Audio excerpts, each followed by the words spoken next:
আসসালামু আলাইকুম। আপনারা হয়তো অনেকেই জানেন যে আমি সৌদিতে আছি। আসলে সৌদির অবস্থা আসলে খুবই খারাপ, খুবই খারাপ। বিশেষ করে হজের সময় সব থেকে বেশি খারাপ। কারণ আমি আসার আগে দেখতাম যে ভিডিওতে মানুষকে ধরছে, পুলিশ ধরছে, পাঠায় দিছে বাড়িতে, দেশে পাঠায় দিছে বা জেলে রাখছে এরকম। কিন্তু আমার সাথে এগুলা হয়ে গেছে অলরেডি 1 মাসের ভিতরে আমার সাথে এরকম হয়ে গেছে। আমাকে জেদ্দা থেকে মক্কায় ট্রান্সফার করছে কোম্পানি। তো মক্কায় কাজ করতেছি, একদিন জুম্মা নামাজ পড়তে গেছি। তো জুম্মা নামাজ পড়তে গেছি, আমি আবার একটু চেষ্টা করি যে জুম্মা নামাজ যখন পড়তে যাই প্রত্যেক নামাজটাই চেষ্টা করি যে আমি মসজিদের ভিতরে 3 নাম্বার কাতার, 5 নাম্বার কাতার বা যেখানে জায়গা পাই আমি পড়ার চেষ্টা করি। তো ওই দিন জুম্মা নামাজ পড়তে যাওয়ার পরে তো আমি ভিতরে নামাজ পড়ছি। নামাজ পড়ার পরে তো আপনার সুন্নত, নামাজে পড়ে সুন্নত সবকিছুই পড়ছি। পরে যখন বের হয়েছি, তো বের হয়ে দেখে বাহিরে খুব হট্টগোল চলতেছে, খুবই মানে সবাই দাঁড়ায় আছে বাহিরে। কেউ মসজিদের বাইরে যে গেট আছে, গেট থেকে কেউ বের হইতে পারতেছে না, সবাই এখানে গ্যাঞ্জাম পাকাইতেছে, চিলাচিলি করতেছে। তো আমি একজনকে জিজ্ঞাসা করলাম, তো বললো যে পুলিশ চেকিং চলতেছে। আমি আপনাদেরকে ভিডিওটা দেখাই, চেকিং চলতেছে, ভিডিওটা দেখি গিয়া।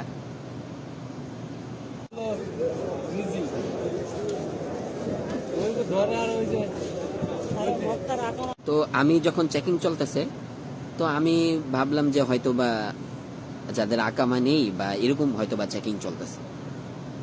তো আমি করলাম কি, আমি সামনে গেলাম, আমি বের হব।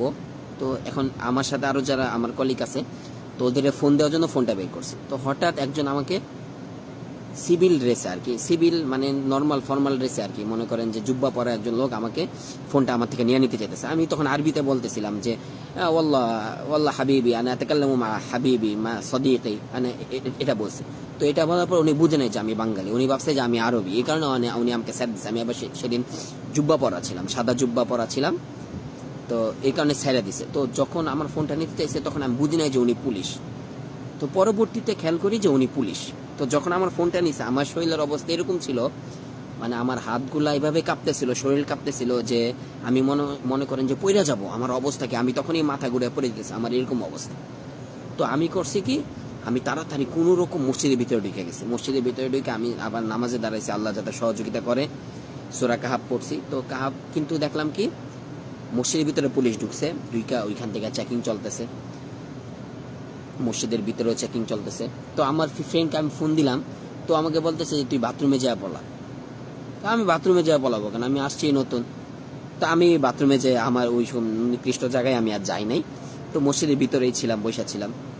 তো আস্তে আস্তে পুলিশ মসজিদের ভিতরে ঢুকছে, মসজিদ থেকে সবাইকে বের করে দিছে, অনেকে বাথরুমে যায় পলাইছে। তো ওদের বাথরুম থেকেও ধরে আনছে, এমন অবস্থা, বাথরুম থেকেও ধরে আনছে। তো বাহিরে দেওয়ার পরে দেখলাম যে সবাই চেকিং চলতেছে, আমাকেও চেকিং করছে। তো যাদের তাশরি নাই, মানে মক্কায় কাজ করার অনুমতি নাই, তাদেরকে ধইরা জেদ্দায় পাঠিয়ে দিছে। আর যারা অবৈধ তাদেরকে ধইরা জেলে নিয়ে গেছে। আর আপনার যাদের তাশরি আছে তাদেরকে ছেড়ে দিছে। আমার তাশরি নাই, কিন্তু আমার তো বৈধ, আমার সবকিছুই আকামা আছে, ভিসার মেয়াদ আছে, সবকিছুই আছে। তো আমাকে ধইরা গাড়িতে উঠাইছে। তো গাড়িতে যখন উঠাইছে আমার এরকম অবস্থা, এরকম 5 গাড়ি মানুষ, বিশ্বাস করবেন না, 5 গাড়ি। আমি আপনাদেরকে দেখাচ্ছি শেষে কোন জায়গায় নামাইছে, কত মানুষ নামাইছে। এরকম কি মানে বুড়া বুড়া মহিলাদেরকেও ছাড়ে নাই। কারণ কি, ভালো করে শুনেন, কারণ কি এগুলা করার একমাত্র কারণ হলো যে ম্যাক্সিমাম বিভিন্ন দেশ থেকে রমজান মাসে, তারপরে আপনার মনে করেন যে রমজানের আগে, ঠিক আছে, হজের 2 মাস আগে করে কি লোকরা আসে, আইসা হোটেল ভাড়া নেয়, টুরিস্ট ভিসা আসে, আইসা হোটেল ভাড়া নেয়, হোটেল ভাড়া নিয়ে তো তখন ওনারা টুরিস্ট ভিসা হজ করতে যায়। তো গেছে বছর এরকম হয়েছে যে এরকম 1-2টা বিল্ডিং হোটেল পুলিশরা পুরাও ঘেরাও দিছে, ঘেরাও দিয়ে পরে ওদেরকে নামাইছে। তো এই কারণেই যে অনেকে চোরামি করে হজ করে, স্বাভাবিক, যখন এরকম ভাবে হজ করবে তো আপনার মনে করেন যে কি হবে, সরকারের ক্ষতি, সৌদি সরকারের গভর্নমেন্টের ক্ষতি এটা, যে হজ করতেছে টাকা ছাড়া, তো ক্ষতি না, স্বাভাবিক আর্থিক ক্ষতি এটা, এই কারণে এই জিনিসটা করে। তো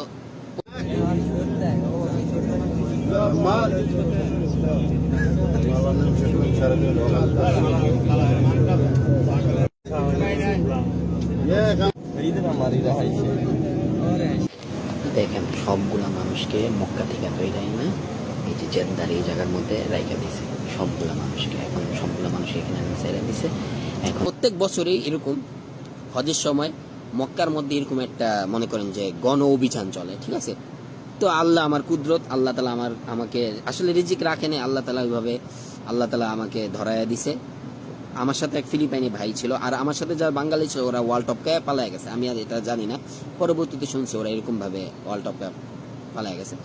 তো যাদেরকে পাইছে বুড়া এরকম বিভিন্ন দেশের আমি দেখছি, বিভিন্ন দেশের মানে মরক্কো, সুদান, ফিলিপিন এরকম বিভিন্ন দেশের বুড়া মহিলাদেরকেও ছাড়ে না, ধরে ধরে নিয়ে আসছে, বুঝছেন। এইরকম অবস্থা। আমি আপনাদেরকে ভিডিওটা দেখাইতেছি। শেষে কোথায় নিয়ে নামাইছে, জেদ্দায় নিয়ে 5 গাড়ি, আমাদের একসাথে 5 গাড়ি।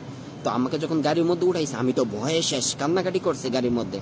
আমাকে এক পাকিস্তানি বলতেছে, ভাই तू डरना मत भाई, कुछ नहीं होगा, वो हमको टच भी नहीं करेंगे भाई, टच करने की अधिकार पुलिस में नहीं है भाई, तू फिक्र ना कर भाई। अब हम हमारे लिए को जद्दा ले जाएगा, बाद में फिर हम मक्का आएंगे भाई, तू টেনশন लेने का भाई।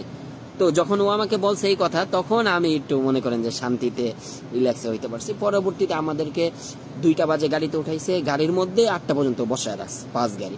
তারপর রাত্রে বেলা আইনা কি করছে, আপনাদের জেদ্দা আইনা নামায় দিচ্ছে। এই হইল অবস্থা। যাই হোক, যারা মক্কায় আছেন সাবধানে থাকবেন, ঠিক আছে ইনশাআল্লাহ। আসসালামু আলাইকুম।